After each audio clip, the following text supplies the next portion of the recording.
어머니 정신병원 가실래요? 아니면 요양원에서 썩으실래요? 며느리의 입에서 나온 말이었습니다. 아들도 없이 손자 앞에서 서슴없이 내뱉은 한마디였죠. 어차피 치매 걸려서 곧 죽을 거. 우리 돈 낭비 말고 어디든 가세요. 3년을 함께 살았습니다. 밥 해주고 손자 돌봐줬어요. 그런데 돌아온 건 이 한마디였습니다. 75살 할머니 한복순. 연금날마다 통장에서 돈이 빠져나갔어요. 밤마다 휴대폰이 혼자 켜졌고 누군가 문고리를 돌렸습니다. 모두가 말했어요. 치매 때문이라고. 하지만 진실은 달랐습니다. 사연 시작하기 전에 구독과 좋아요를 꼭 눌러주시면 행운이 찾아오실 겁니다. 2025년 10월 서울의 어느 아파트입니다. 벽에 걸린 달력에 연금날과 진료일을 빨간 동그라미로 표시해뒀어요. 창문 너머로 초가을 바람이 들어왔고 나는 여전히 내 삶을 스스로 관리할 수 있다고 믿고 있었습니다. 75살 남편을 먼저 보낸 지 4년이 지났어요. 치매 초기 진단을 받았지만 나는 아직 괜찮다고 생각했습니다. 약만 잘 챙겨 먹으면 되고 진료만 제때 가면 된다고요. 혼자서도 충분히 할 수 있다고 믿었어요. 오후 3시쯤 나는 소파에 앉아 휴대폰을 확인했습니다. 문자함을 훑어보다가 손가락이 멈췄어요. 지난 연금날 오전 9시 15분. 소액현금 인출 2건. 각각 5만 원씩이었어요. 눈을 가늘게 뜨고 화면을 다시 봤습니다. 내가 갔나? 그날 오전에 ATM 기계 앞에 섰던 기억이 흐릿했어요. 분명히 간 것 같기도 하고 안 간 것 같기도 했습니다. 요즘 자주 이런 식이에요. 어제 먹은 밥이 기억나지 않고 며칠 전 일이 오늘 일처럼 느껴지기도 했죠. 휴대폰을 내려놓고 가슴을 쓸어내렸습니다. 손바닥이 차갑게 식어 있었어요. 가슴 한쪽이 서늘했습니다. 이상했어요. 뭔가 잘못되고 있는 것 같았지만 무엇이 잘못된 건지 알 수 없었어요. 그때 부엌에서 며느리 서린의 목소리가 들렸습니다. 어머니, 저녁 뭐 드시고 싶으세요? 목소리는 부드러웠어요. 고개를 들어 며느리를 봤습니다. 44살의 서린은 앞치마를 두르고 부엌 문턱에 서 있었어요. 얼굴에는 미소가 걸려 있었습니다. 아무거나 괜찮아. 내가 대답했어요. 서린은 고개를 끄덕이고 다시 부엌으로 들어갔습니다. 나는 며느리의 뒷모습을 바라봤어요. 3년 전 아들 도윤이 재혼하면서 서린이 며느리가 되었어요. 처음에는 어색했지만 이제는 익숙해졌습니다. 서린은 친절했고 나를 잘 챙겨줬어요. 하지만 최근 들어 뭔가 달라진 것 같았습니다. 미묘한 변화였어요. 서린의 눈빛이 가끔 차갑게 느껴질 때가 있었고 말투가 조금씩 날카로워지는 것 같았어요.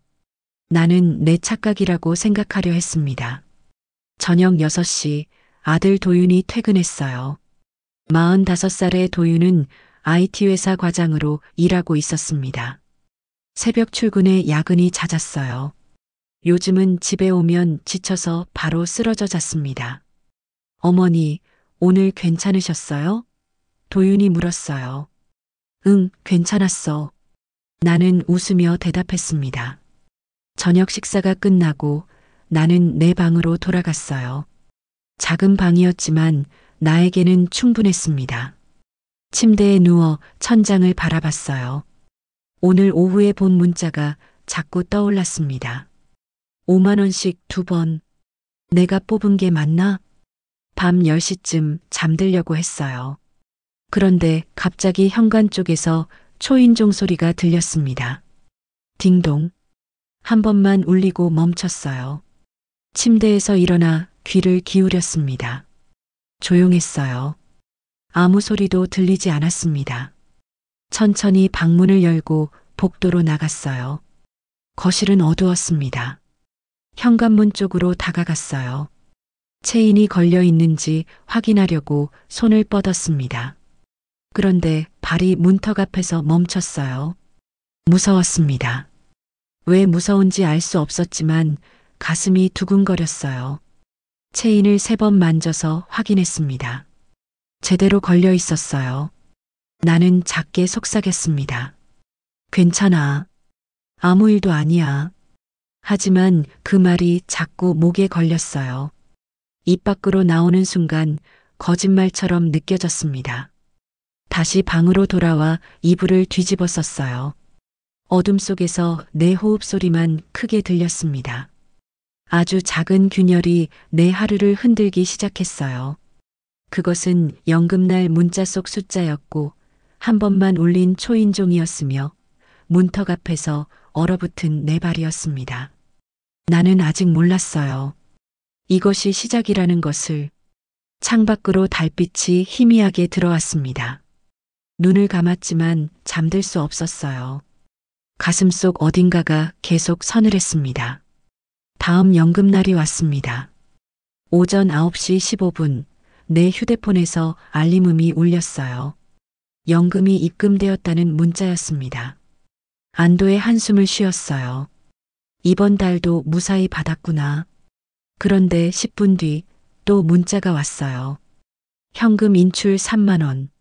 눈을 깜빡였습니다. 내가 뽑았나? 기억이 없었어요. 다시 5분 뒤 또 문자가 왔습니다.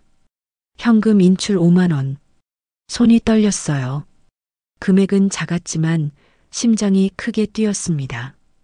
이건 뭔가 잘못됐어요. 서둘러 은행 가방을 챙겼습니다. 손자 최민우가 마침 거실에 나와 있었어요.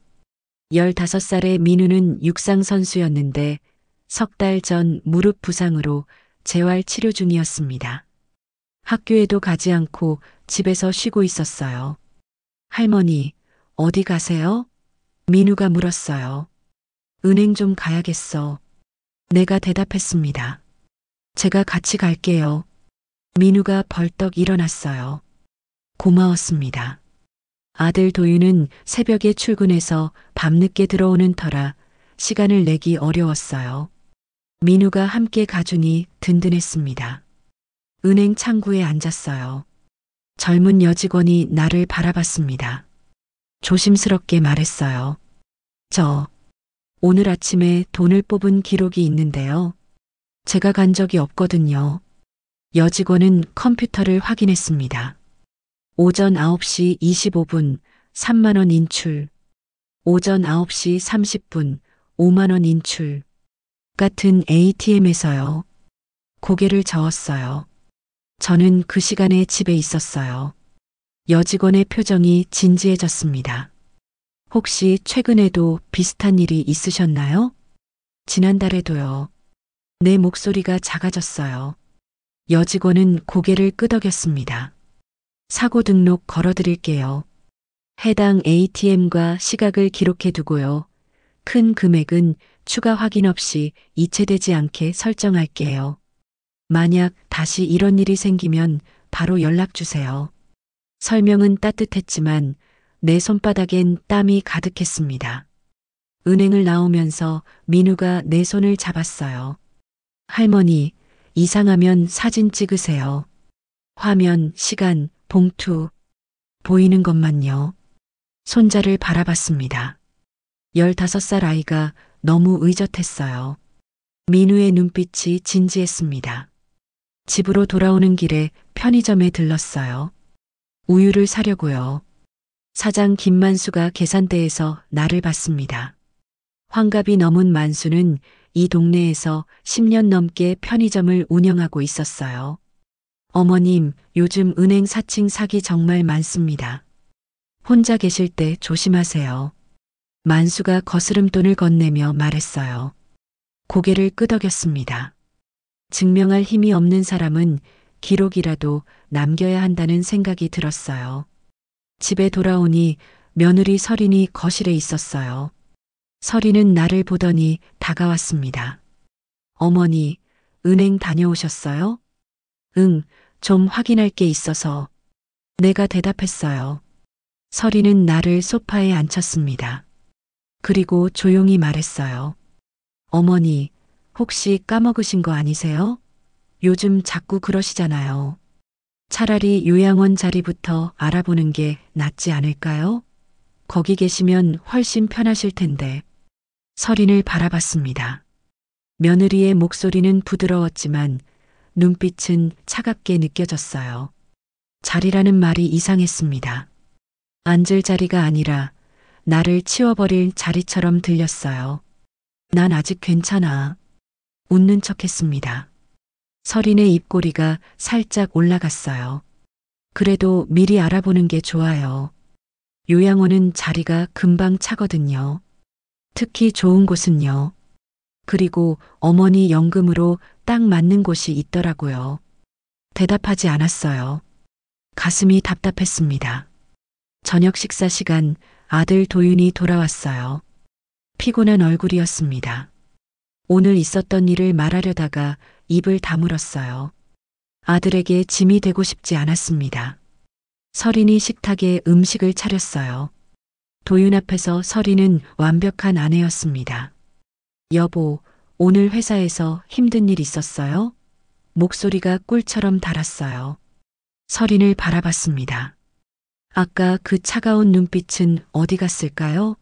지금 서린의 얼굴에는 다정한 미소만 가득했어요. 밤이 되어 내 방에 누웠습니다. 오늘 하루가 머릿속을 맴돌았어요. 9시 15분, 9시 25분, 9시 30분. 숫자들이 경고처럼 느껴졌습니다. 민우가 말한 것이 떠올랐어요. 이상하면 사진 찍으세요. 증거를 남기라는 뜻이었습니다. 마음 한쪽에 작고 단단한 결심을 새겼어요. 더 이상 혼자 참지 않겠다고. 뭔가 이상한 일이 생기면 기록하겠다고. 눈을 감았습니다. 마음속에서 작은 목소리가 속삭였어요. 이건 시작일 뿐이야. 더 큰 일이 올 거야. 준비해야 해. 그날 밤 불을 끄고 침대에 누웠습니다. 천장을 바라보며 오늘 있었던 일들을 떠올렸어요. 은행 직원의 진지한 표정, 민우의 단호한 목소리, 서린의 차가운 눈빛. 1시간쯤 지났을까요? 거의 잠들 뻔했어요. 그때 침대 옆 탁자에 놓인 내 휴대폰 화면이 혼자 켜졌습니다. 파란빛이 어둠 속에서 번쩍였어요.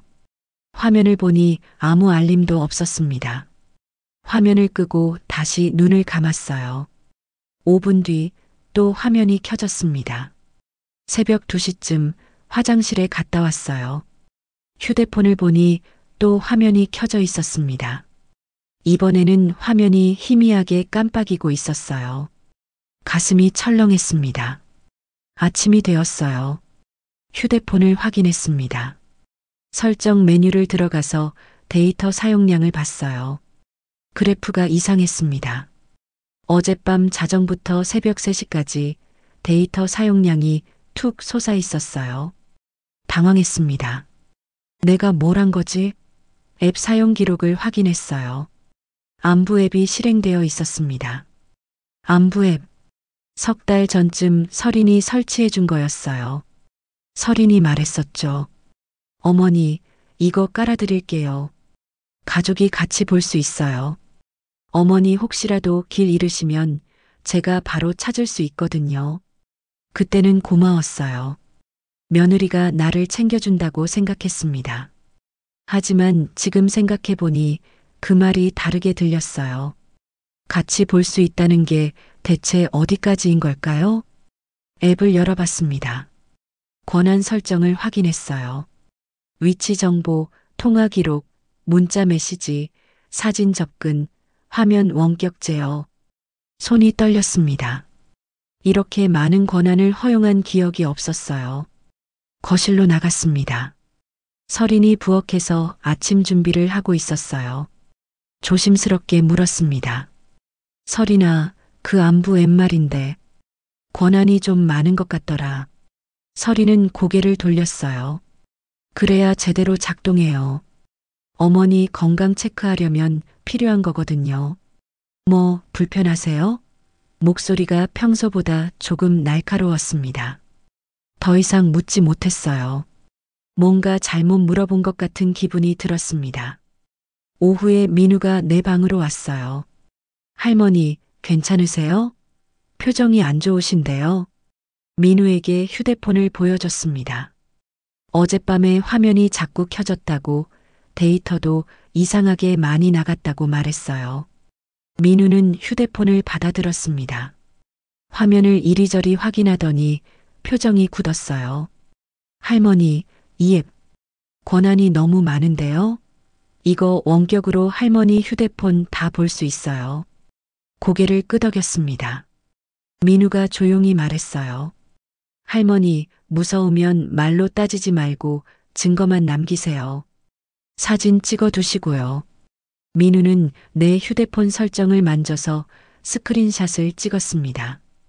데이터 사용량 그래프와 앱 권한 화면을요. 이거 나중에 필요할 수도 있어요. 민우의 목소리가 낮았어요. 손자를 바라봤습니다. 15살 아이가 이런 걸 알고 있다니. 가슴이 아팠어요. 동시에 고마웠습니다. 저녁이 되었습니다. 도윤이 퇴근했어요. 식탁에 가족이 모였습니다. 설인이 음식을 나르면서 밝게 웃었어요. 오늘 치킨 시켰어요. 여보 좋아하는 거. 도윤이 기뻐했습니다. 오, 좋네. 고마워. 가족을 바라봤어요. 겉으로 보기에는 평화로운 저녁 식사였습니다. 하지만 나는 알고 있었어요. 뭔가 잘못되고 있다는 것을. 밤이 되어 다시 내 방으로 들어갔습니다. 휴대폰을 침대 옆이 아니라 서랍 안에 넣었어요. 화면이 켜지는지 확인하려고요. 불을 끄고 누웠습니다. 어둠 속에서 생각했어요. 누구도 의심하고 싶지 않았습니다. 설이는 며느리였고 가족이었어요. 하지만 의심을 삼킬수록 가슴속 덩어리는 점점 커졌습니다. 마음 한쪽에 단단한 결심을 새겼어요. 더 이상 모른 척하지 않겠다고. 이상한 일이 생기면 기록하겠다고. 민우가 말한 대로 증거를 남기겠다고. 창밖에서 바람 소리가 들렸습니다. 눈을 감았어요. 잠들기 전 마지막으로 생각했습니다. 내일은 또 무슨 일이 생길까? 서랍 안에서 내 휴대폰 화면이 조용히 켜졌습니다. 파란빛이 서랍 틈새로 새어나왔어요. 하지만 나는 보지 못했습니다. 이미 잠들어 있었으니까요. 다음 날 오후 2시쯤이었습니다. 나는 거실 소파에 앉아 뉴스를 보고 있었어요. 도윤은 출근했고 설이는 자기 방에 있었습니다. 민우는 오후 재활 치료를 받으러 나갔어요. 갑자기 현관 초인종이 울렸습니다. 딩동. 나는 소파에서 일어나 현관 쪽으로 갔어요. 인터폰 화면을 보니 중년 남자가 서 있었습니다. 정장을 입고 서류 가방을 들고 있었어요. 누구세요? 인터폰으로 물었습니다. 남자의 목소리가 들렸어요. 은행에서 나왔습니다. 어르신, 최근에 계좌 이상 거래 신고하셨죠?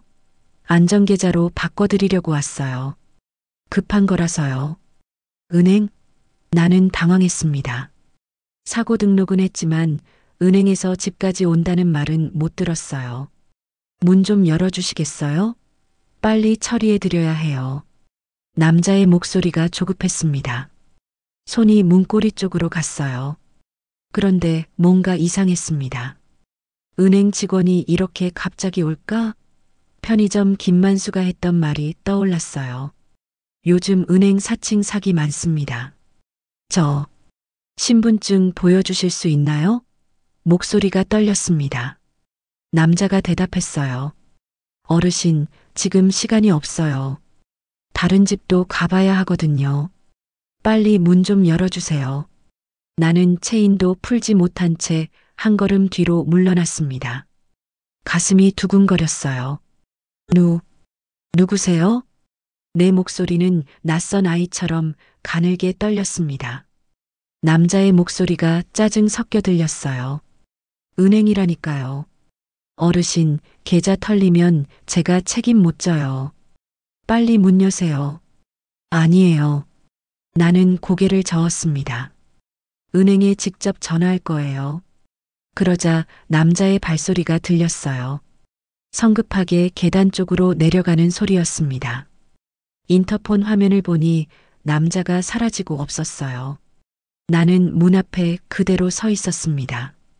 다리가 후들거렸어요. 한동안 움직이지 못했습니다. 문턱이 무서웠어요. 저 남자가 다시 올까봐, 문을 부수고 들어올까봐. 겨우 정신을 차리고 휴대폰을 꺼냈습니다. 손이 떨려서 번호를 누르기 힘들었어요. 은행 대표 번호로 전화를 걸었습니다. 여보세요, 저 한복순인데요. 오늘 직원분이 집에 오신다고 하셨나요? 상담원이 대답했어요. 아니요, 어르신. 저희는 가정 방문 서비스가 없습니다. 혹시 누가 은행 직원이라고 했나요? 네. 방금 집에 왔었어요. 상담원의 목소리가 급해졌습니다. 어르신, 그거 사기예요. 절대 문 열지 마시고 경찰에 신고하세요. 전화를 끊고 나서 한참을 그 자리에 서 있었습니다. 온몸에서 힘이 빠졌어요. 소파로 돌아와 주저앉았습니다. 3시간 뒤 민우가 돌아왔어요. 할머니, 왜 그러세요? 얼굴이 새하얗네요. 내 표정을 보고 민우가 놀랐습니다. 오늘 있었던 일을 떨리는 목소리로 말했어요. 남자가 왔다고, 은행 직원이라고 했다고, 무서워서 문을 못 열었다고. 민우의 얼굴이 굳었어요. 잘하셨어요, 할머니. 문 열었으면 큰일 날 뻔했어요. 민우는 내 손을 꽉 잡았습니다. 그날 저녁 나는 내 방 문고리를 3번 돌려 확인했습니다. 잠기는 소리를 들으면서도 계속 확인했어요. 비겁하다고 스스로를 탓하다가도 문턱이 무섭다는 사실을 인정할 수밖에 없었습니다. 이불 속에 누워서도 귀를 세웠어요. 혹시 또 초인종이 울리지 않을까? 문고리가 돌아가지 않을까? 모든 소리가 위협처럼 들렸습니다. 민우가 문 밖에서 조용히 말했어요. 할머니, 저 여기 있을게요. 걱정하지 마세요. 눈물이 났습니다. 15살 손자가 나를 지켜주고 있다니. 내가 지켜줘야 할 아이가 나를 지키고 있었어요. 그날 밤 잠들기 전에 생각했습니다. 두려움은 부끄러운 게 아니에요. 두려움은 경고였습니다. 내가 위험하다는 걸 알려주는 신호였어요. 더 이상 혼자 참지 않겠다고 다짐했습니다. 무서운 건 무섭다고 말해야 해요. 이상한 건 이상하다고 기록해야 합니다. 창밖으로 달빛이 들어왔어요. 나는 눈을 감았습니다. 내일 아침이 되면 민우와 함께 오늘 일을 사진으로 남기겠다고 마음먹었어요. 인터폰 기록이라도 확인해야 했습니다. 문 앞에서 도망쳤지만 이제는 싸워야 할 때라는 걸 알았습니다. 두려움을 용기로 바꿔야 할 때였어요. 다음 날 아침 민우가 말했어요. 할머니, 은행 다시 가봐야 해요. 어제 일도 신고하고요. 함께 은행에 갔습니다. 어제 왔던 그 창구였어요. 여직원이 나를 기억했습니다.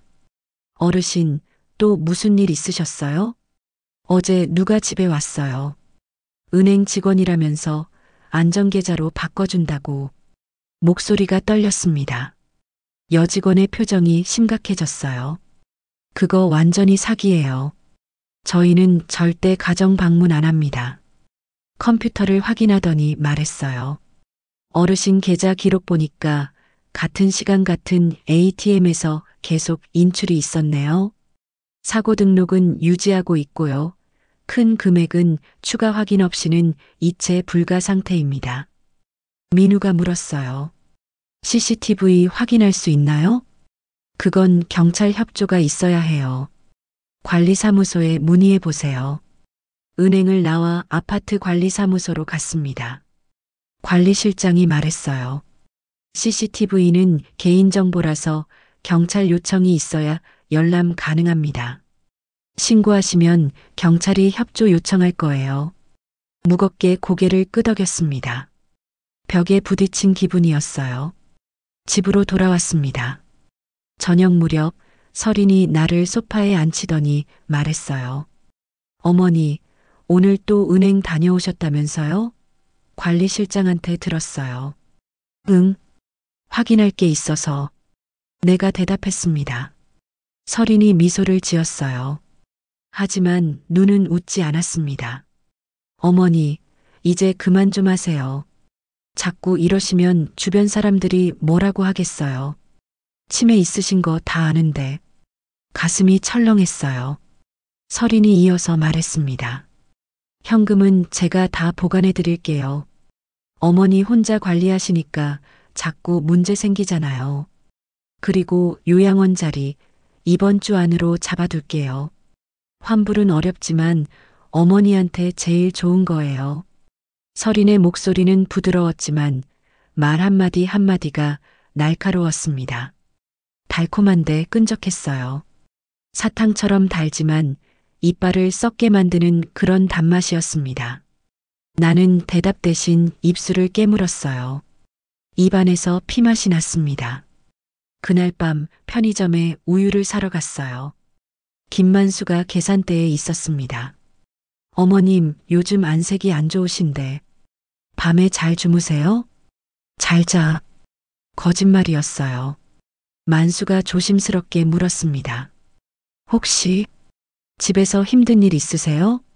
나는 고개를 저으려다가 멈췄어요. 만수의 눈빛이 진심으로 걱정하고 있었습니다. 목구멍까지 말이 올라왔지만 삼켰어요. 말하면 어떻게 될까? 가족이 깨질까? 아들이 힘들어할까? 괜찮아요. 결국 거짓말을 했습니다. 집으로 돌아오는 길 계단을 올라가는데 다리가 무거웠어요. 집이 무서워지고 있었습니다. 내 집인데 내가 사는 곳인데 문을 열기가 두려웠어요. 방에 들어가 침대에 앉았습니다. 손자 민우가 문을 두드렸어요. 할머니, 들어가도 돼요? 들어와. 민우가 조용히 들어와 내 옆에 앉았습니다. 할머니, 말씀하세요. 뭐가 무서운지. 눈물이 났어요. 모든 게 무서워. 나도 모르게 돈이 빠져나가는 것도, 문 앞에 누가 올까 봐도, 며느리 눈치 보는 것도, 내가 미쳐가는 것 같아. 민우가 내 손을 꽉 잡았습니다. 할머니는 안 미쳤어요. 이상한 건 할머니가 아니에요. 그 말에 울음이 터져 나왔어요. 참고 참았던 게 한꺼번에 쏟아졌습니다. 민우가 말했어요. 할머니, 저한테 맡기세요. 제가 증거 다 모을게요. 그러면 아빠도 믿을 거예요. 증거? 뭘 어떻게? 민우는 자기 휴대폰을 보여줬어요. 사진 찍고 녹음하고 기록하는 거요. 할머니가 미친 게 아니라는 걸 보여드릴게요. 나는 손자를 바라봤습니다.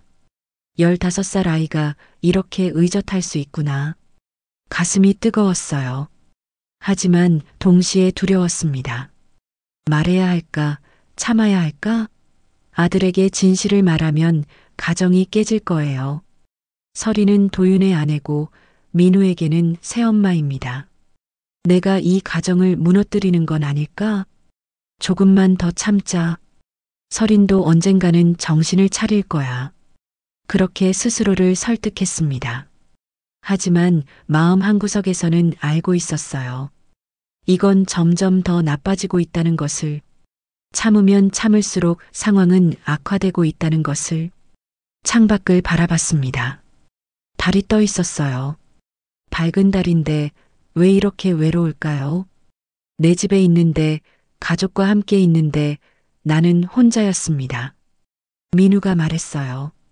할머니, 내일부터 제가 집에서 더 많이 있을게요. 재활 치료 시간 조절할 수 있어요. 할머니 혼자 두지 않을게요. 고마웠어요. 손자의 손을 꽉 잡았습니다. 이 작은 손이 나를 지켜주고 있었어요. 그로부터 사흘이 지났습니다. 민우는 약속대로 집에 더 많이 있었어요.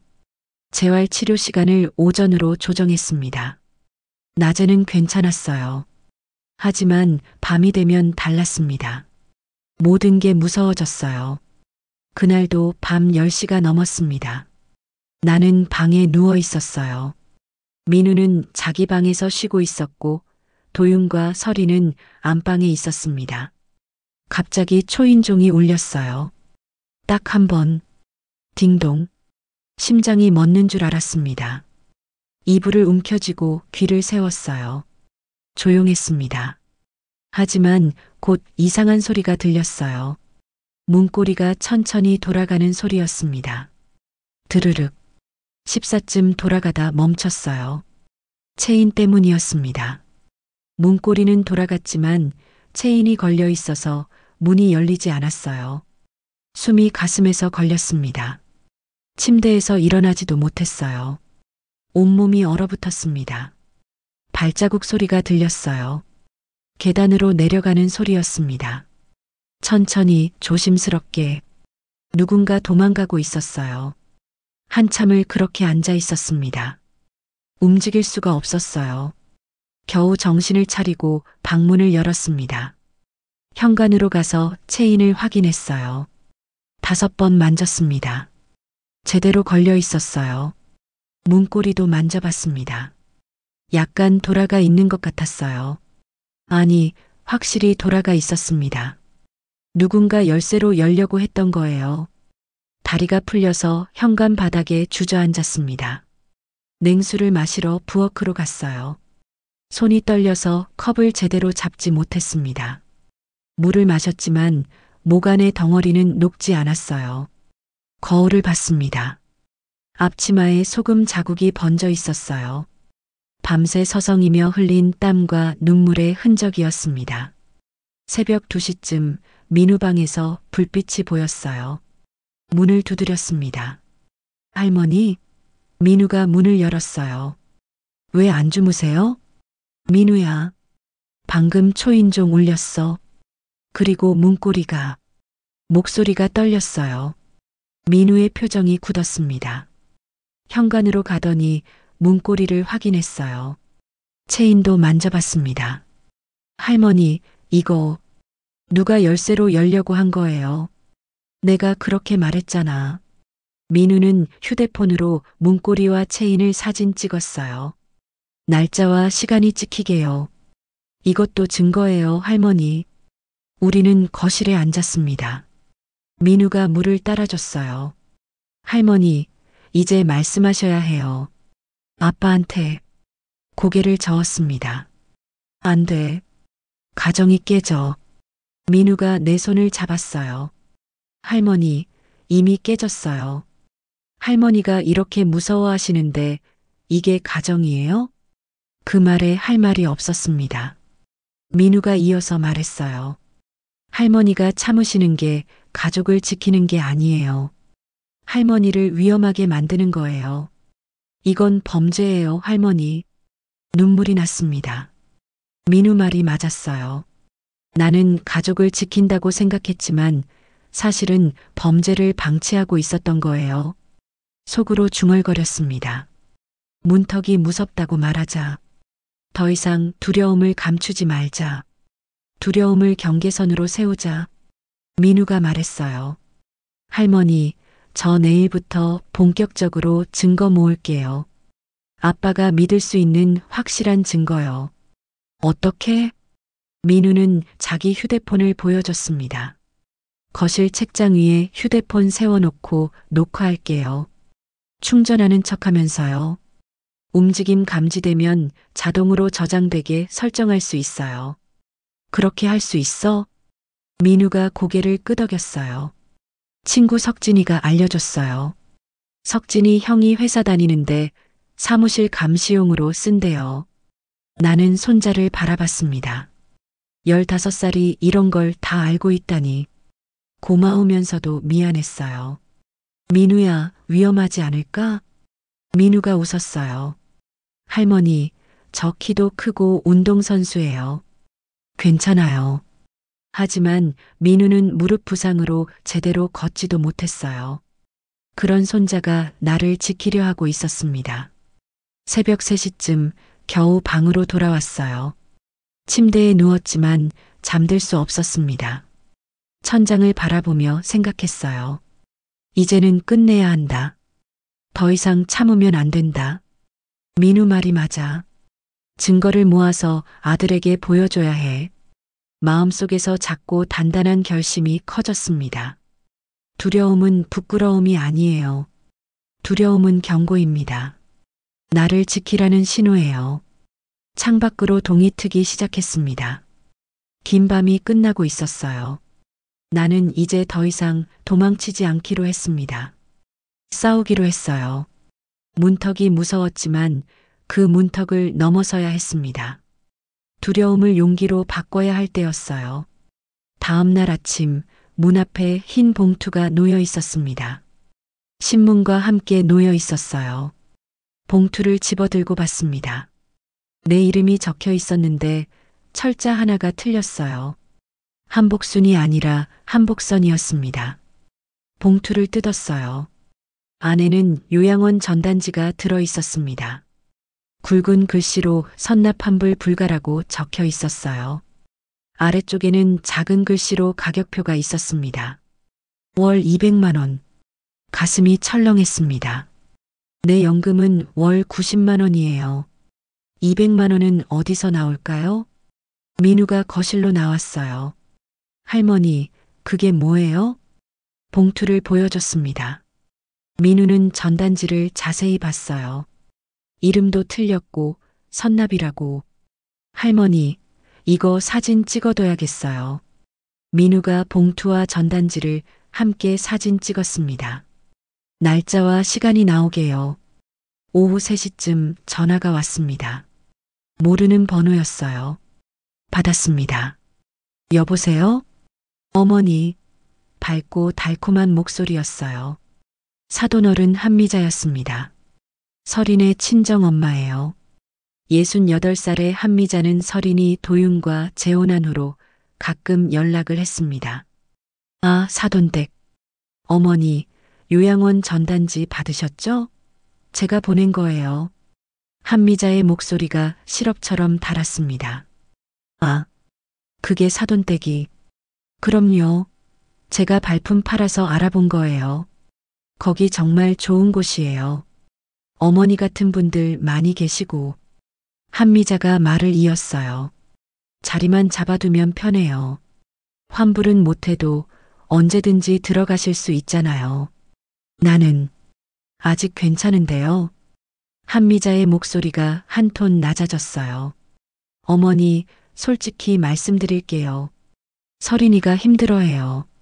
매일 어머니 챙기느라 자기 일도 못하고 남편한테도 신경 못 쓰고요. 이러다가 도윤이까지 지치면 어쩌려고요? 가슴이 찔렸습니다. 내가 짐이 되고 있구나. 한미자가 계속 말했어요. 선납금은 제가 도와드릴게요. 어머니 연금으로 나중에 천천히 갚으시면 돼요. 그리고 환불은 안 되지만 자리 확보해 두는 게 중요하잖아요. 천천히 갚으라고? 월 90만 원으로 200만 원짜리를 어떻게 갚나요? 사돈댁, 제가 생각 좀 해볼게요. 어머니, 이번 주 안으로 결정하셔야 해요. 자리가 금방 차거든요. 한미자의 목소리에 압박이 섞였어요. 전화를 끊고 나서 한참을 앉아 있었습니다. 입술이 붙지 않았어요. 불안이 아니라 기분 나쁜 확신이 들었습니다. 저녁에 민우가 들어왔어요. 할머니, 아까 전화 누구였어요? 사돈어른, 설인이 친정엄마, 요양원 이야기 하시더라. 목소리가 떨렸습니다. 민우의 표정이 굳었어요. 뭐라고 하셨는데요? 자리 잡아두자고. 선납하래. 환불은 안 된대. 민우에게 한미자가 한 말을 다 했습니다. 민우가 휴대폰을 꺼냈어요. 할머니, 이거 녹음하셨어요? 아니, 생각을 못했어. 다음번엔 꼭 녹음하세요. 이것도 증거예요. 민우가 인터넷으로 요양원을 검색했습니다. 전단지에 적힌 이름을 쳤어요. 할머니, 이 요양원. 리뷰가 별로네요. 그리고 가격도 이상해요. 여기 홈페이지 보면 월 130만 원인데 전단지는 200만 원이에요. 뭐? 민우가 화면을 보여줬습니다. 분명히 홈페이지 가격과 전단지 가격이 달랐어요. 이거 사기 아니에요? 민우가 말했습니다. 가슴이 내려앉았어요. 사돈 어른이 나한테 사기를 치려고? 민우가 말했어요. 할머니, 이상한 서류 오면 바로 사진 찍으세요. 절대 서명하지 마시고요. 고개를 끄덕였습니다. 그날 밤 편의점에 갔어요. 김만수에게 물었습니다. 만수 씨, 요양원 선납 사기 같은 거 들어보셨어요? 만수가 고개를 끄덕였어요. 뉴스에 나왔어요. 본인 안 만나고 계약하는 건 불법이래요. 꼭 본인이 직접 가서 확인해야 한대요. 본인이 직접? 만수가 조심스럽게 물었어요. 어머님, 혹시 누가 그런 이야기 하나요? 나는 대답하지 못했습니다. 대답하면 현실이 될 것 같았어요. 집으로 돌아와 침대에 누웠습니다. 한미자의 달콤한 목소리가 귓가에 맴돌았어요.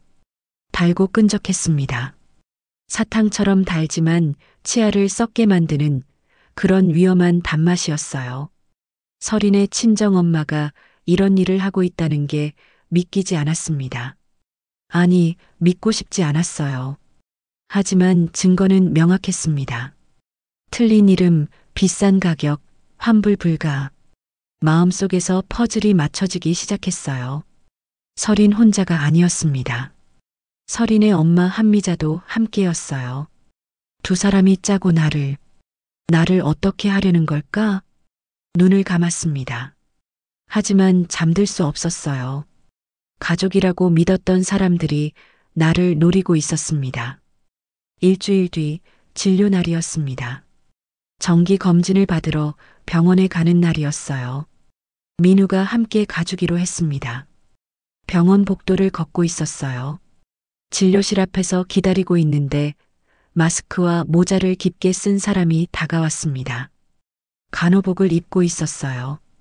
손에는 서류판을 들고 있었습니다. 한복순 어르신이세요? 목소리가 낮았어요. 네. 그런데요. 간단한 동의서 작성하시면 돼요. 여기 사인만 해주세요. 서류판을 내밀었습니다. 손이 먼저 떨렸어요. 뭔가 이상했습니다.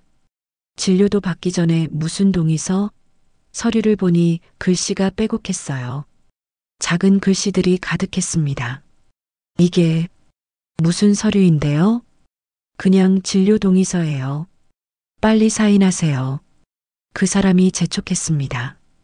민우가 내 옆으로 바짝 붙었어요. 목발을 짚고 있었지만 몸을 세웠습니다. 나는 간호사실로 가야겠다고 생각했어요. 민우에게 속삭였습니다. 민우야, 나 잠깐 간호사실 갈게. 할머니, 제가 같이 갈게요. 우리는 그 사람을 지나쳐 간호사실로 갔습니다. 그 사람이 뒤따라왔어요. 어디 가세요? 사인만 하면 되는데. 간호사실 문을 열었습니다. 젊은 간호사가 일을 하고 있었어요. 저기요, 오늘 우리 병실에 간병인 오나요? 간호사가 컴퓨터를 확인했습니다. 아니요, 오늘 배정 없어요.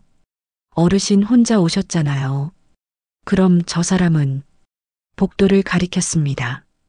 간호사가 복도로 나왔어요. 누구세요? 어느 분이신데요?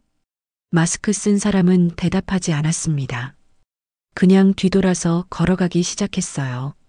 간호사가 큰 소리로 말했어요. 잠깐만요. 소속이 어디세요? 명찰 보여주세요. 그 사람이 갑자기 뛰기 시작했습니다. 계단 쪽으로 도망쳤어요. 서류판을 떨어뜨리고 말이죠. 간호사가 보안을 불렀습니다. 보안 요원 2명이 달려왔지만 그 사람은 이미 사라진 뒤였어요. 바닥에 떨어진 서류판과 고무장갑 한 짝이 남아 있었습니다. 간호사가 서류를 집어들었어요. 이게 뭐예요? 장기요양 보험 신청서. 이거 우리 병원 서류 아닌데요? 나는 등 뒤에서 간호사들의 목소리를 들으며 겨우 숨을 골랐습니다. 다리가 후들거렸어요. 민우가 내 팔을 잡아줬습니다. 할머니, 괜찮으세요? 고개를 끄덕였지만 사실 괜찮지 않았어요. 심장이 미친 듯이 뛰고 있었습니다. 보안요원이 물었어요. CCTV 확인해 볼게요. 신고하시겠어요? 네. 신고할게요.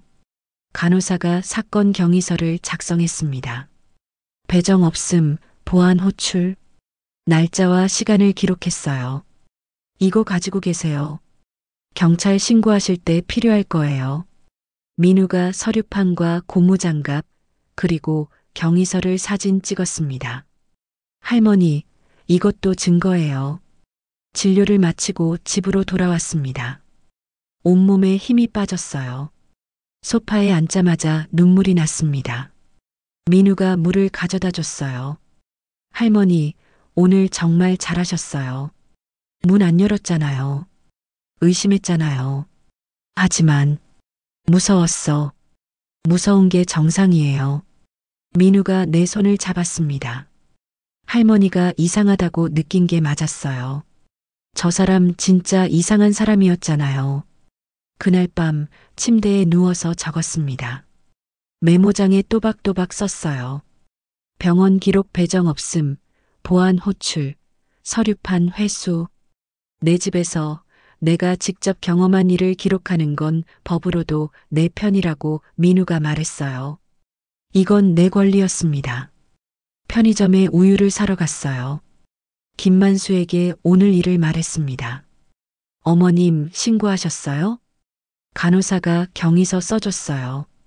김만수가 고개를 끄덕였습니다. 잘하셨어요. 요즘 병원 사칭도 정말 많대요. 보험 사기단들이 어르신들 노리고 그런데요. 보험 사기. 김만수가 말했어요. 어르신 서명 받아서 보험금 타내려고 하는 거래요. 정말 무서운 세상이에요. 집으로 돌아오는 길 생각했습니다. 은행 사칭, 요양원 사기, 병원 사칭, 모두 나를 노리고 있었어요. 우연일까? 아니면 방에 들어와 메모장을 펼쳤습니다. 지금까지 있었던 일들을 시간 순서대로 적었어요. 연금날 ATM 인출, 밤에 켜지는 휴대폰, 초인종 한 번, 은행 사칭, 요양원 전단지, 한미자 전화, 병원 사칭, 모두 연결되어 있는 것 같았어요. 하나의 계획처럼 느껴졌습니다. 민우가 방으로 들어왔어요. 할머니, 내일부터 본격적으로 녹화 시작할게요. 거실에 휴대폰 세워두고요. 위험하지 않을까? 민우가 웃었어요. 충전하는 척하면 아무도 몰라요. 그리고 할머니, 저 이제 무릎도 많이 나았어요. 걱정 마세요. 손자를 바라봤습니다. 15살이 이렇게 의젓할 수 있구나.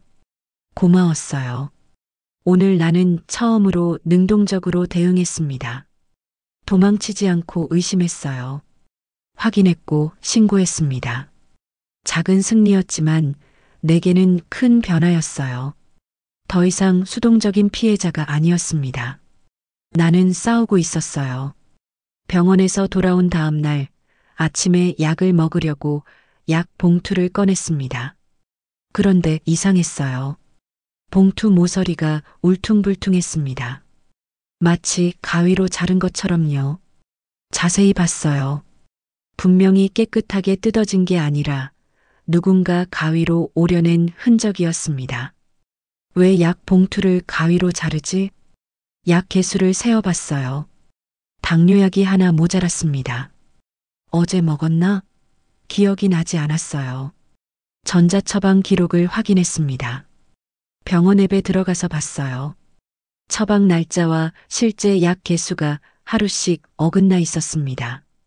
처방 전에는 30알이라고 되어 있는데 실제로는 29알만 있었어요. 가슴이 철렁했습니다. 며칠 전부터 공복 혈당이 이상하게 낮았던 이유가 떠올랐어요. 아침에 일어나면 어지러웠고 식은땀이 났었습니다. 약을 제대로 못 먹어서 그런 줄 알았는데 아니야. 누군가 내 약을 건드렸어. 그 생각이 목 뒤까지 차올랐습니다. 누가? 왜? 내 약을 왜 가져가? 민우를 불렀어요. 민우야, 이것 좀 봐. 민우가 약 봉투를 살펴봤습니다. 표정이 굳었어요. 할머니, 이거 누가 열어본 거예요? 그리고 약도 빠졌고요. 병원에 전화했습니다. 약사와 통화했어요. 제 약이 개수가 안 맞아요. 그리고 봉투도 이상하고요. 약사가 말했어요. 어르신, 약 봉투는 절대 손으로 뜯으시면 안 돼요. 혹시 누가 건드린 거 아니에요? 다시 오세요. 재조제해 드릴게요. 병원에 다시 갔습니다. 약사가 약 봉투를 확인하더니 고개를 저었어요. 이건 명백히 누가 가위로 자른 거예요. 재조제해 드릴게요. 그리고 이거 가지고 계세요. 경찰 신고하실 때 필요할 수도 있어요. 잘려나간 포장 조각은 따로 모아 작은 봉투에 넣었습니다. 민우가 사진도 찍었어요. 집으로 돌아왔어요. 약을 새로 받아왔지만 마음이 편하지 않았습니다. 누가 내 약을 건드렸을까? 집에 있는 사람은 가족뿐인데 저녁 6시 도윤이 퇴근했습니다. 식탁에 가족이 모였어요. 설인이 음식을 차렸습니다. 식사를 하는데 설인이 갑자기 말했어요. 어머니, 약은 이제 제가 챙길게요. 어머니 혼자 드시니까 자꾸 까먹으시잖아요. 심장이 쿵 내려앉았습니다. 약을 챙기겠다고? 내 약을? 나는 세게 고개를 저었어요. 아니야. 내 약은 내가 먹을 거야. 설인의 표정이 굳었습니다. 어머니, 왜 그러세요? 제가 도와드리려는 건데. 며칠 전에도 약 안 드셨잖아요. 혈당 떨어져서 쓰러지실 뻔했고요. 나는 대답하지 않았어요. 혀끝에 금속 냄새가 났습니다. 그게 두려움의 맛이었어요. 도윤이 말했어요. 어머니, 설인이가 챙겨드리면 편하시잖아요. 나는 아들을 바라봤습니다. 도윤은 아무것도 몰랐어요. 며느리가 내 약을 건드렸다는 것도, 약 봉투를 가위로 잘랐다는 것도, 아니야. 내가 직접 먹을게. 목소리를 낮추고 단호하게 말했습니다. 식탁 위 공기가 무거워졌어요. 설인의 눈빛이 차가워졌습니다. 식사 후 나는 방으로 들어가 약을 서랍 깊숙이 숨겼어요. 자물쇠가 있는 서랍에 넣고 열쇠를 목에 걸었습니다. 민우가 방으로 들어왔어요. 할머니, 괜찮으세요? 민우야, 나 무서워. 내 약까지 건드리다니. 목소리가 떨렸습니다. 민우가 내 손을 잡았어요. 할머니, 이제 거의 다 왔어요. 조금만 더 버티세요. 증거 다 모으면 아빠한테 보여드릴 거예요. 고개를 끄덕였지만 눈물이 났습니다. 그날 밤 침대에 누워서 생각했어요. 약을 건드렸다는 건 대체 무슨 의미일까? 약을 빼앗아서 뭘 하려는 걸까? 나를 아프게 만들려고? 아니면 더 생각하고 싶지 않았습니다. 너무 무서웠어요. 새벽 2시쯤 목이 말랐어요. 부엌으로 나가려다가 멈췄습니다. 거실에서 불빛이 보였어요. 누군가 있었습니다. 방문을 살짝 열고 봤어요. 설인이었습니다. 설인이 내 방문 쪽을 보고 있었어요. 그 눈빛이 차갑고 날카로웠습니다. 나는 숨을 죽였어요. 설인이 천천히 자기 방으로 들어갔습니다. 가슴이 두근거렸어요. 설인이 내 방으로 들어오려고 했던 걸까? 약을 가져가려고? 아침이 되었습니다. 약을 확인했어요. 서랍은 잠겨 있었고 약도 그대로 있었습니다. 하지만 마음은 편하지 않았어요. 나는 내 집에서 내 약을 숨기고 있었습니다. 가족으로부터 말이죠. 민우에게 말했어요. 민우야, 어젯밤에 서린이가. 민우가 고개를 끄덕였습니다. 저도 봤어요, 할머니. 엄마가 할머니 방문 앞에 서 있었죠. 제가 방문 열었더니 깜짝 놀라면서 가더라고요. 우리 둘은 눈을 마주 봤습니다. 말하지 않아도 알았어요. 이제 정말 위험한 단계에 들어섰다는 것을. 나는 내 약을 내 손으로 지켜야 했습니다. 그게 내 생명을 지키는 일이었으니까요. 이틀 뒤 저녁, 서린이 서류 뭉치를 들고 내 방으로 들어왔습니다. 얼굴에는 미소가 걸려 있었어요. 하지만 눈은 웃지 않았습니다. 어머니, 잠깐 시간 있으세요? 중요한 서류가 있어서요. 서류를 식탁 위에 펼쳤어요. 두껍고 빼곡한 글씨가 가득했습니다. 이게 뭐니? 서린이 부드럽게 말했어요. 어머니 혜택 받으시려면 여기 서명만 하시면 돼요. 장기요양 등급 재판정 동의서예요. 국가 지원도 연결하려면 필요하거든요. 겉은 공문 양식처럼 보였습니다. 위쪽에는 정부 기관 로고 같은 게 인쇄되어 있었어요. 하지만 자세히 보니 이상했습니다. 하단에 따로 붙인 작은 종이가 있었어요. 거기에는 작은 글씨로 포기, 승낙, 양도 같은 단어들이 숨어 있었습니다. 이건 뭐야? 이 작은 글씨는? 서린의 미소가 조금 굳었어요. 그냥 법적 용어예요. 다 필요한 거니까 걱정하지 마세요. 여기만 사인하시면 돼요. 펜을 내밀었습니다. 나는 펜을 받지 않았어요. 나 천천히 읽어볼게. 서린의 목소리가 약간 날카로워졌습니다. 어머니, 오늘 안으로 내야 해요. 마감이거든요. 그냥 믿고 사인하시면 안 돼요? 서류를 다시 봤어요. 포기, 승낙, 양도. 이 단어들이 계속 눈에 들어왔습니다. 뭘 포기하라는 거지? 뭘 양도하라는 거지? 이건 나를 위한 게 아니네. 목소리가 울음을 머금었어요. 서린의 얼굴이 차갑게 변했습니다. 어머니, 제가 지금 도와드리려는 거예요. 이거 안 하시면 어떻게 하시려고요? 혼자 다 하실 거예요? 나는 서류를 접었습니다. 그리고 서랍 깊숙이 밀어 넣었어요. 나 이거 도윤이랑 같이 볼게. 아들하고 상의하고 싶어. 서린의 얼굴이 일그러졌어요. 도윤이는 바빠요. 이런 것까지 신경 쓸 시간 없어요. 어머니가 그냥 믿고 해주시면 되는데 왜 자꾸 이러세요? 목소리가 점점 커졌습니다. 나는 입술을 깨물었어요. 서린이 서류를 거칠게 낚아챘습니다. 그리고 방을 나가며 문을 쾅 닫았어요. 손이 얼음처럼 차가워졌습니다. 온몸이 떨렸어요. 민우에게 전화했습니다. 민우야, 할머니 좀 도와줄 수 있니? 할머니, 무슨 일이에요? 목소리가 떨려서 제대로 말이 나오지 않았어요. 민우가 급히 방으로 들어왔습니다. 할머니, 무슨 일 있었어요? 서린이, 서류를 가져왔어. 서명하라고. 그런데 이상한 글씨가 있었어. 포기, 양도 같은. 민우의 표정이 굳었어요. 할머니, 사인 안 하셨죠?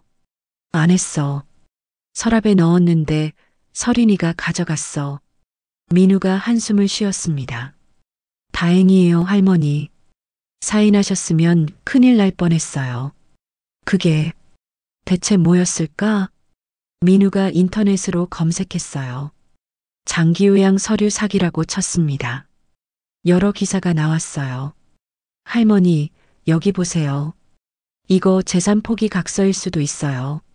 사인하면 할머니 재산이 다 넘어가는 거예요. 가슴이 철렁 내려앉았습니다.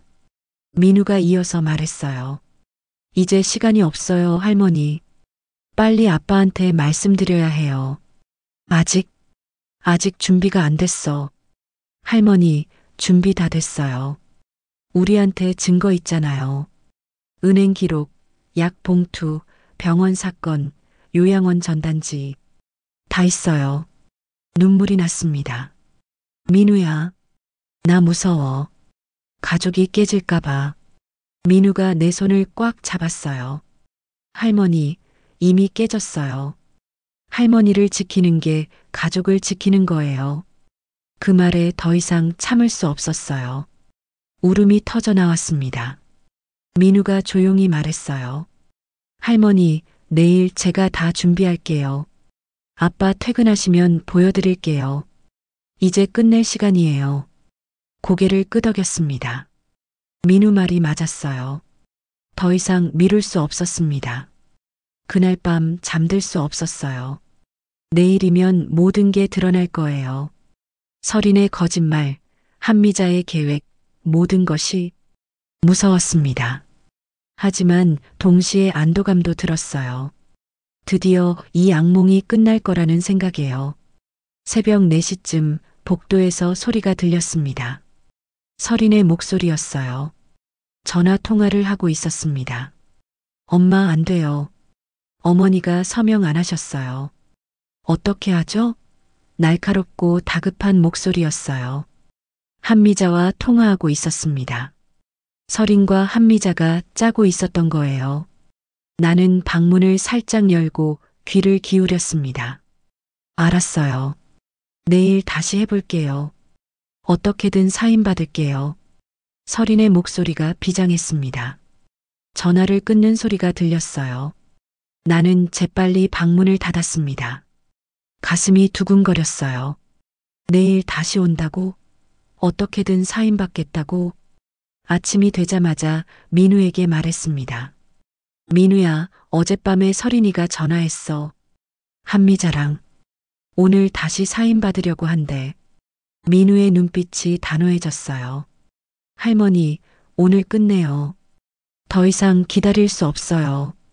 다음 날 오전 10시쯤 초인종이 울렸습니다. 인터폰 화면을 보니 사돈어른 한미자였어요. 손에 서류 가방을 들고 있었습니다.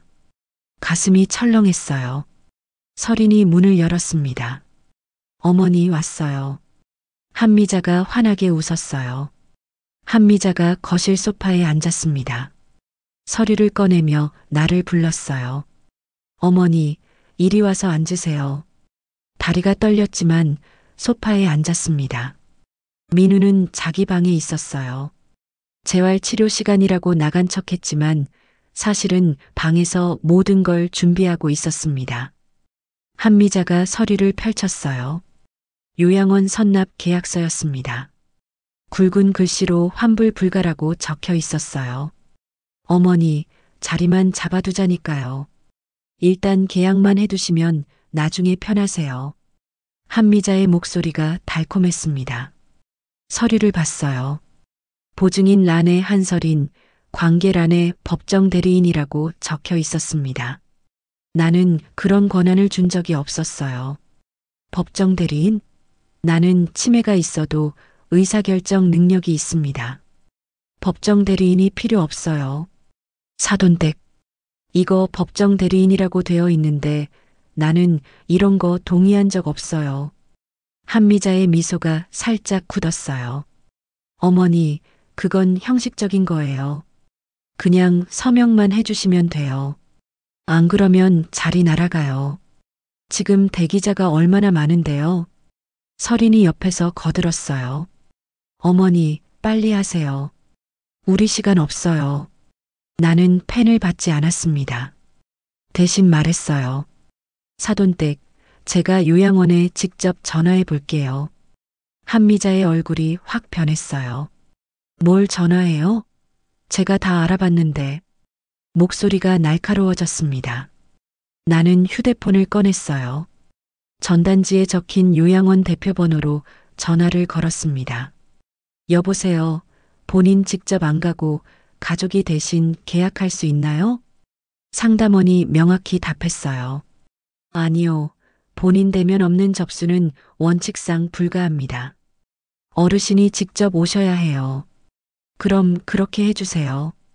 제 주소로 보내주세요. 전화를 끊었습니다. 한미자와 서린을 바라봤어요. 두 사람의 얼굴이 하얗게 질려 있었습니다.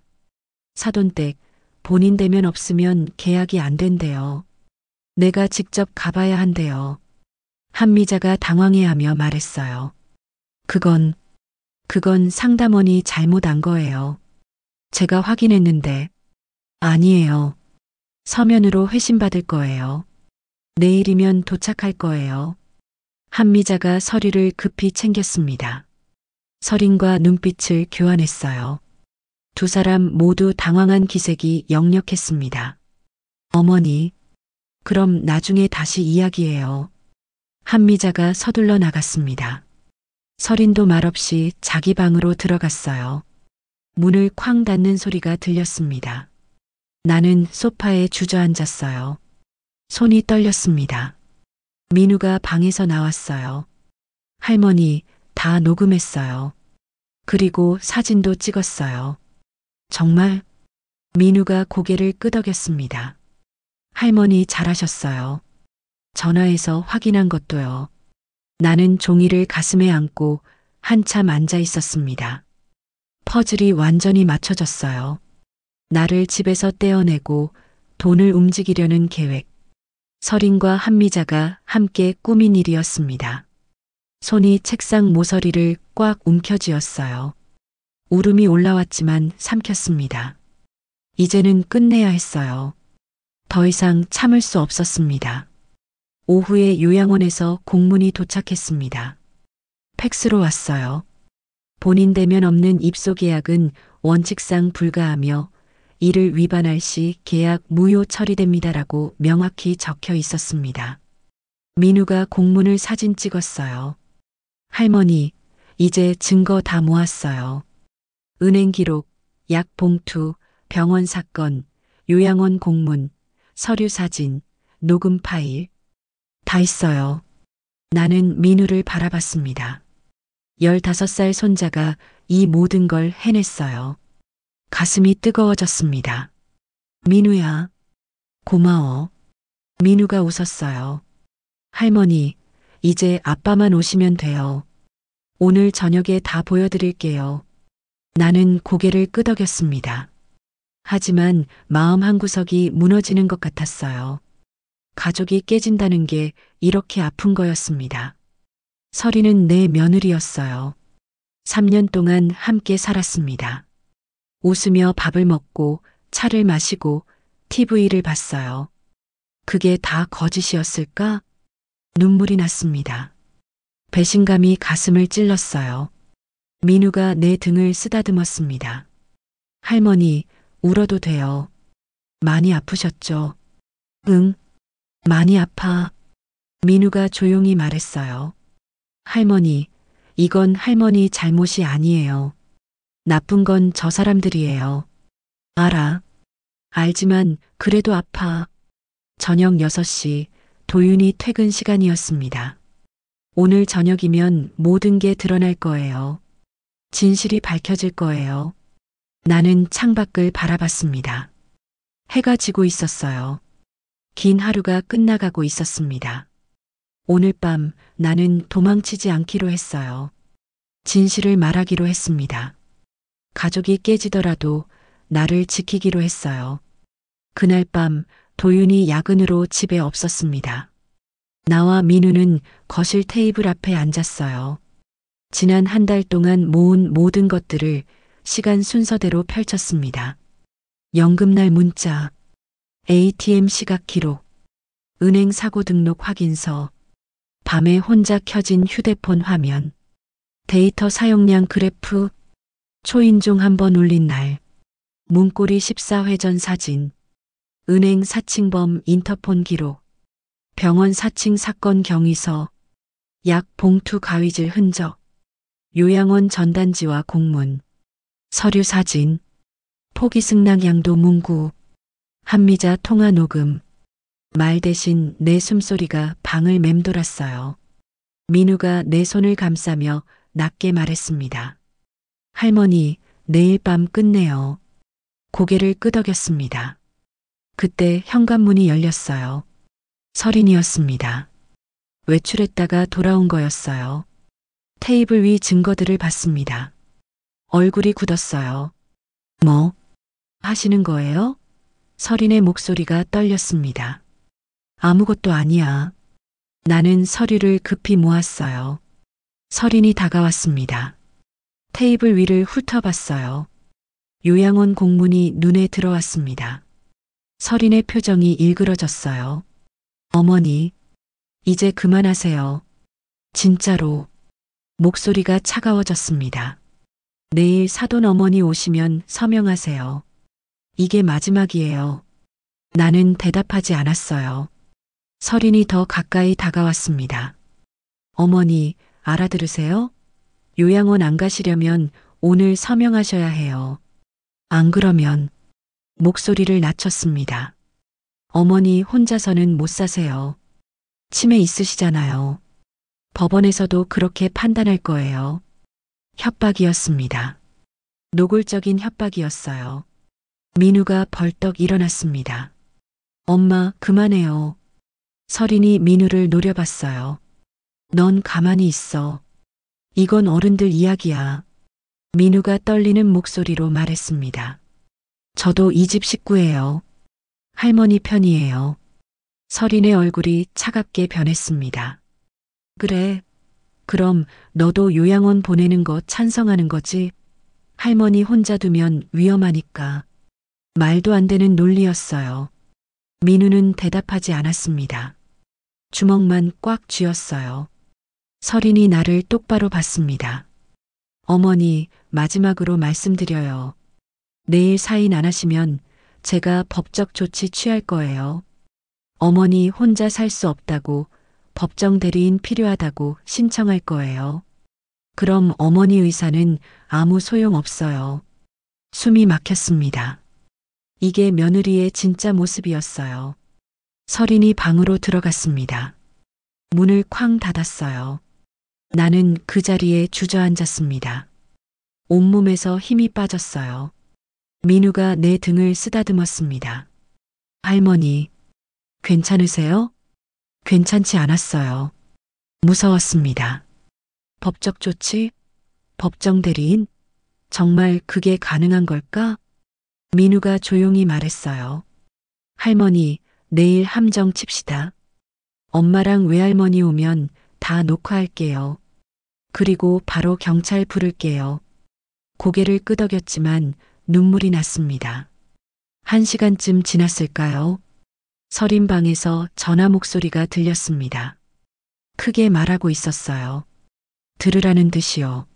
엄마, 내일 꼭 오세요. 마지막 기회예요. 어머니 완전히 정신 나가기 전에 서명 받아야 해요. 설인의 목소리가 벽을 타고 새어나왔습니다. 민우가 재빨리 휴대폰으로 녹음했어요. 알았어요. 내일 끝낼게요. 어떻게든요. 설인의 목소리가 비장했습니다. 전화가 끊겼어요. 나는 방으로 돌아가 침대에 누웠습니다. 천장을 바라봤어요. 내일이면 끝날까? 정말 끝날까? 아니면 내가 요양원으로 끌려갈까? 무서웠습니다. 너무 무서웠어요. 민우가 내 방문을 두드렸습니다. 들어와도 돼요? 들어와. 민우가 내 옆에 앉았어요. 할머니, 내일 저 꼭 지킬게요. 엄마가 뭐라고 해도, 외할머니가 뭐라고 해도 할머니 편이에요. 눈물이 났습니다. 민우야, 고마워. 민우가 내 손을 꽉 잡았습니다. 할머니, 내일 끝나요. 제가 다 준비했어요. 움직임 감지 녹화, 녹음기, 클라우드 백업. 다 돼 있어요. 정말 가능할까? 민우가 고개를 끄덕였어요. 할머니, 저 무릎 많이 나았어요. 달릴 수도 있어요. 걱정 마세요.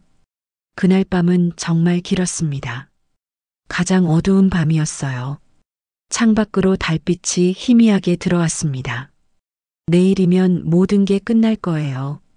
진실이 밝혀지거나 아니면 내가 끌려가거나. 나는 눈을 감았습니다. 마지막 기도를 했어요. 제발, 내일은 진실이 이기게 해주세요. 다음 날 도윤은 아침 일찍 출근했습니다. 회사에 큰 프로젝트가 있다며 오늘도 늦을 거라고 했어요. 민우와 나는 오전부터 준비했습니다. 민우가 거실 책장 위에 옛 휴대폰을 세웠어요. 충전 중인 것처럼 보였지만 실제로는 움직임 감지 자동 녹화 모드였습니다. 할머니, 이거 움직임 있으면 자동으로 찍혀요. 그리고 바로 클라우드에 올라가요.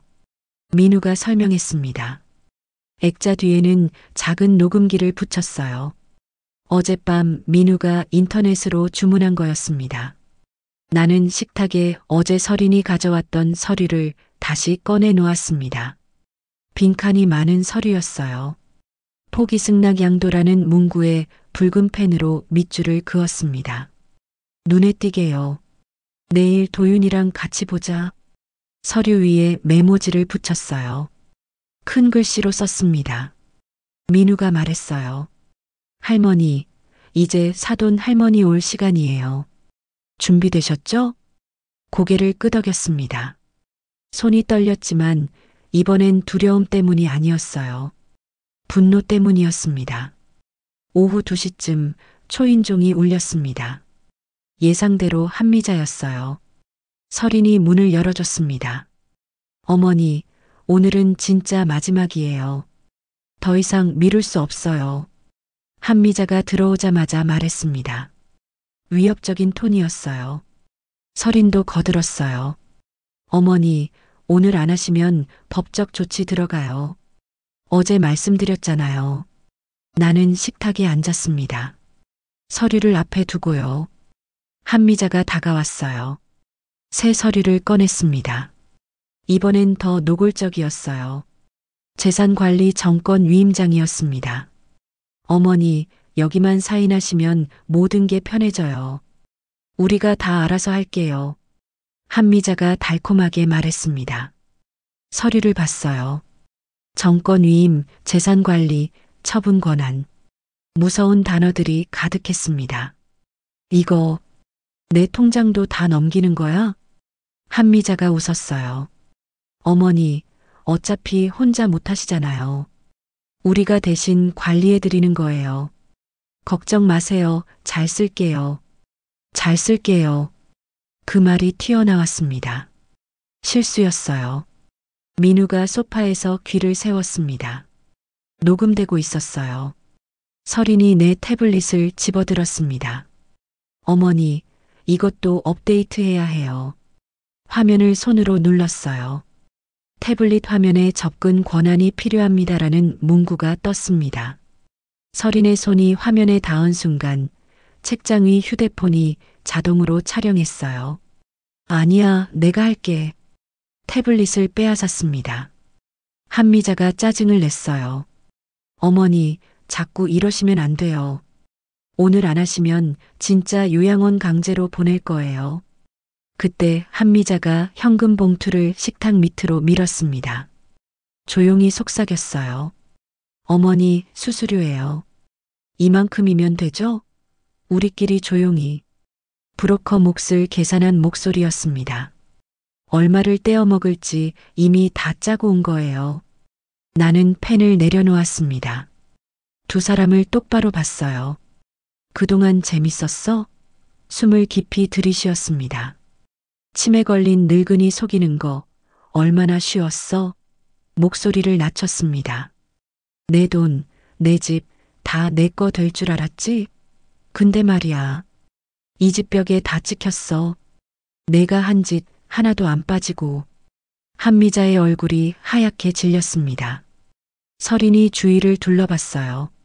책장 위 휴대폰, 액자 뒤 녹음기. 뭐야? 서린이 소리쳤습니다. 민우가 벌떡 일어났어요. 휴대폰을 꺼내 112를 눌렀습니다. 여보세요. 저희 집에 사기 미수 범죄가 진행 중이에요. 주소는? 한미자가 현금 봉투를 급히 집으려 했습니다. 하지만 민우가 이미 사진을 찍었어요. 서린이 내 팔을 붙잡았어요. 어머니, 제발 이러지 마세요. 팔을 뿌리쳤습니다. 민우가 집 인터폰 단축 버튼을 눌렀어요. 관리실이요? 위급 상황이에요. 빨리 올라와 주세요. 5분 뒤 초인종이 울렸습니다. 이번에는 우리를 구하는 소리였어요. 경비와 관리실 직원이 먼저 도착했습니다. 곧이어 경찰도 왔어요. 무슨 일이십니까? 경찰이 물었습니다. 민우가 준비한 영상과 녹음을 보여줬어요. 한미자가 잘 쓸게요라고 한 장면, 현금 봉투 사진, 서린이 태블릿 만진 영상, 법적 조치 협박 녹음. 경찰이 서류들을 확인했습니다. 재산 정권 위임장. 이건 명백한 사기 시도네요. 두 분 지구대로 가시죠. 임의동행 요청입니다. 한미자가 소리쳤어요. 우리 가족끼리 일인데 무슨 상관이에요? 경찰이 차갑게 말했습니다. 녹음에 명백한 사기 모의가 담겨 있습니다. 조사받으셔야 합니다. 서린이 울면서 나를 봤어요. 어머니, 용서해 주세요. 고개를 돌렸습니다. 더 이상 볼 수 없었어요. 경찰이 두 사람을 데리고 나갔습니다. 현관문이 닫혔어요. 거실이 조용해졌습니다. 나와 민우만 남았어요. 민우가 내 손을 잡았습니다. 할머니, 끝났어요. 눈물이 났습니다. 끝났어요. 긴 악몽이 끝났습니다. 경찰이 한미자와 서린을 데리고 나간 뒤 거실이 조용해졌습니다. 나와 민우만 남았어요. 민우가 즉시 도윤에게 전화를 걸었습니다. 아빠, 지금 바로 집에 오세요. 급해요. 30분 뒤 도윤이 급히 돌아왔습니다. 얼굴이 창백했어요. 무슨 일이야? 경찰차가. 민우가 모든 걸 설명했습니다. 지난 한 달 동안 있었던 일들, 모은 증거들, 오늘 함정, 경찰 신고까지. 도윤은 소파에 주저앉았어요. 손으로 얼굴을 감쌌습니다. 어머니, 정말 죄송합니다. 제가 몰랐어요. 괜찮아. 내가 손을 내밀었습니다. 이제 끝났으니까. 하지만 도윤의 어깨는 계속 떨렸어요.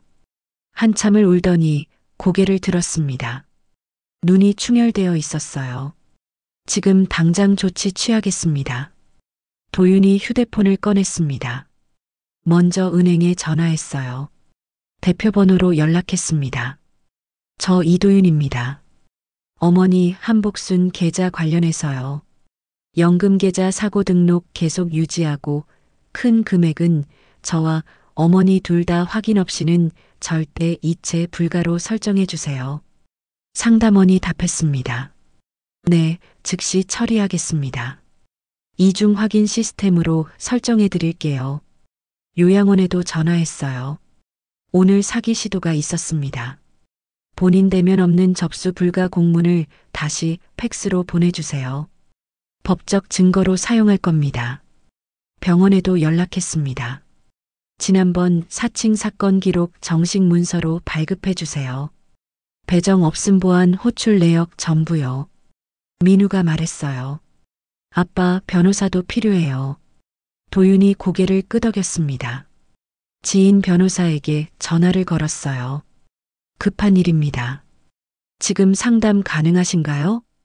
1시간 뒤 변호사가 우리 집에 왔습니다. 50대 중반의 여자 변호사였어요. 모든 증거를 확인하더니 고개를 끄덕였습니다. 접근금지 가처분 신청하시죠. 그리고 집 처분금지 가처분도 함께요. 혹시 모르니까요. 도윤이 즉시 동의했습니다. 네, 부탁드립니다. 변호사가 서류를 작성하기 시작했어요. 나는 필요한 부분에 서명했습니다. 이번엔 내가 제대로 읽고 이해하고 서명했어요. 그날 밤 관리사무소에서 연락이 왔습니다. 다른 입주민들도 비슷한 피해를 당할 뻔했다고 했어요. 관리실장이 물었습니다.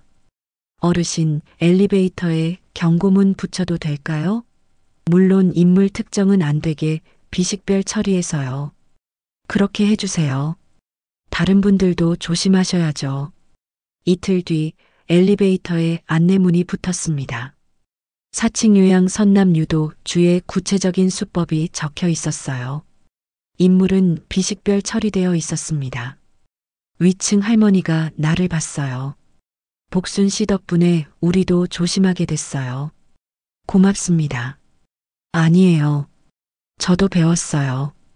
일주일 뒤 경찰서에서 연락이 왔습니다. 수사가 본격적으로 시작됐다고 했어요. 사문서 위조, 사기 미수, 노인 금융 침해 혐의로요. 필적 감정도 의뢰했다고 했습니다. 내가 서명하지 않은 서류들이 여러 개 발견됐대요. 접근 금지 가처분도 인용됐습니다. 서린과 한미자는 나에게 100m 이내로 접근할 수 없게 됐어요. 집 처분 금지 가처분도 통과됐습니다. 내 허락 없이는 이 집을 팔 수 없어요. 민우가 내 손을 잡았습니다. 할머니, 이제 안전해요. 고개를 끄덕였어요. 정말 안전해졌습니다. 도윤이 말했어요. 어머니, 제가 매일 저녁 일찍 들어올게요. 야근 줄이고요. 고마워. 민우도 말했습니다. 저도 무릎 다 나았어요. 이제 할머니 혼자 안 두고 계속 같이 있을게요. 두 사람을 바라봤습니다. 내 아들과 손자, 이들이 나를 지켜줬어요. 한 달 뒤 편의점에 들렀습니다. 김만수가 웃으며 말했어요. 어머님, 요즘 표정이 정말 밝으세요. 잘 자고 있어요. 진심이었습니다. 만수가 말했어요. 어머님, 일 소문 났어요. 동네 어르신들 다들 조심하시게 됐대요. 영웅이세요. 아니에요. 살려고 한 거예요. 집으로 돌아오는 길 하늘을 봤습니다. 맑았어요. 이 건물에서 이 수법은 이제 통하지 않습니다. 내가 막았으니까요. 다른 어르신들도 이제 안전합니다. 나는 두려움보다 오래 버텼어요. 그리고 배웠습니다. 나를 무너뜨리던 문턱은 결국 내 편이 될 문지방이 될 수 있다는 것을. 며칠 뒤 경찰서에서 연락이 왔습니다. 비식별 결과 요지가 도착했다고 했어요. 접근 금지 인용, 금전 일부 반환 명령, 사문서, 위조사기 미수노인 금융 침해 혐의로 정식 수사가 진행된다고 했습니다. 사문서 부분은 필적과 날인 감정으로 이관됐대요. 내가 서명하지 않은 서류들이 여러 개 발견됐다고 했습니다. 누군가 내 이름을 위조했던 거예요. 은행에서도 최종 확인 연락이 왔습니다.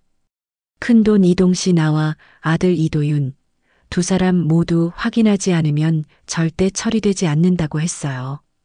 이중 안전장치였습니다. 요양원에서 공문이 다시 도착했어요. 본인 대면 없는 입소 계약은 전면 거절한다는 내용이었습니다. 법적 효력이 있는 문서로 남았어요. 병원에서도 정식 확인서를 보내왔습니다. 배정 없음 보안 호출 기록이 공식 문서로 등재되었다고 했어요. 다음 연금날이 왔습니다. 오전 9시 15분 휴대폰에 알림이 떴어요. 연금 입금 알림이었습니다. 그 외에는 아무 문자도 없었어요. 인출 알림도 이상한 거래도 없었습니다. 휴대폰은 고요했고 통장 숫자는 미동도 없었어요. 내 돈이 내 통장에 그대로 있었습니다.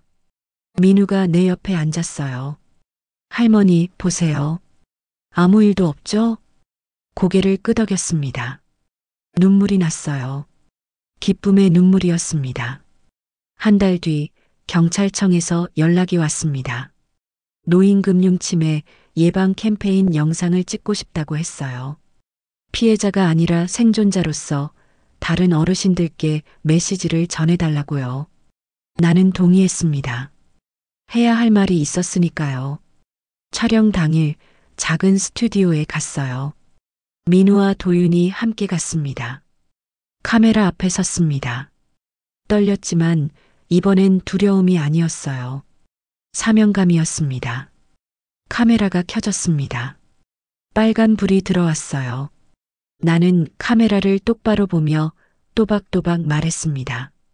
서명 전 3초. 목소리에 힘을 줬어요. 신분증 확인하세요. 작은 글씨 읽으세요. 도장 눌림 확인하세요. 숨을 깊이 들이쉬었습니다. 얼굴 없는 서류는 안 됩니다.